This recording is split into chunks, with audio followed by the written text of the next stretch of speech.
പെരിഞ്ചേരി തിരുഹൃദയ തീർത്ഥാടന കേന്ദ്രത്തിൽ ഈശോയുടെ ദനഹ തിരുനാളിനും വിശുദ്ധ റപ്പായൽ മാലാഖയുടെയും വിശുദ്ധ സെബസ്ത്യാനോസിന്റെയും സംയുക്ത തിരുനാളിനും കൊടിയേറി.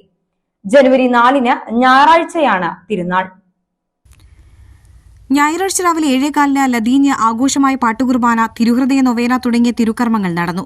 തുടർന്ന് തിരുനാൾ കൊടിയേറ്റം നടത്തി. ഇടവക വികാരി ഫാദർ ഡോക്ടർ ജോബ് പടയാട്ടിൽ തിരുക്കർമ്മങ്ങൾക്ക് മുഖ്യ കാർമ്മികത്വം വഹിച്ചു. കൊടിയേറ്റത്തിന് ശേഷം തിരുനാൾ പ്രസുതേന്തി സമർപ്പണം നടത്തി. ജനുവരി 2 മാസാദ്യ വെള്ളി തിരുഹൃദയ തിരുനാൾ ആഘോഷിക്കുന്നത്. രാവിലെ 10 ആഘോഷമായ പാട്ടുകുർബാന, ദിവ്യകാരുണ്യ പ്രദക്ഷിണം, പരിശുദ്ധ കുർബാനയുടെ ആശീർവാദം എന്നിവയ്ക്ക് ശേഷം ഉച്ചയ്ക്ക് 12 സൗഖ്യദായക തിരുഹൃദയ ഊട്ടുവിതരണം നടക്കും. വൈകിട്ട് 7 ദീപാലങ്കാരം, സ്വിച്ച് ഓൺ കർമ്മവും തുടർന്ന് തിരുമുറ്റമേളവും നടക്കും.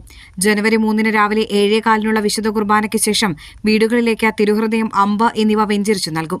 വൈകിട്ട് 5 ആഘോഷമായ പാട്ടുകുർബാനയ്ക്ക് ശേഷം കൂടുതുറക്കൽ ശുശ്രൂഷ, തിരുസ്വരൂപം എഴുന്നള്ളിപ്പ്, പിണ്ടി തിരിതെളിയിക്കൽ എന്നിവ നടക്കും. രാത്രി 10 തിരുഹൃദയം, അമ്പെഴുന്നള്ളിപ്പ് പള്ളിയിൽ സമാപിക്കും. ജനുവരി 4 ഞായറാഴ്ച ഈശോയുടെ ദനഹാ തിരുനാൾ ആഘോഷിക്കും. രാവിലെ 10:30 നടക്കുന്ന ആഘോഷമായ പാട്ടുകുർബാനയ്ക്ക് ഇടവക അംഗമായ നവവൈദികൻ ഫാദർ ജോബിൻ ഐനിക്കൽ മുഖ്യ കാർമ്മികനാകും. മങ്ങാട് ഇടവകയിലെ നവവൈദികൻ ഫാദർ ജിജോ തറയിൽ ദനഹാ സന്ദേശം നൽകും. അമ്മാടം ഇടവകയിലെ നവവൈദികൻ ആക്ടൻ പല്ലിശ്ശേരി സഹകാർമ്മികനാകും. വൈകിട്ട് 4:30 വിശുദ്ധ കുർബാനയ്ക്കു ശേഷം തിരുനാൾ പ്രദക്ഷിണവും നടക്കും.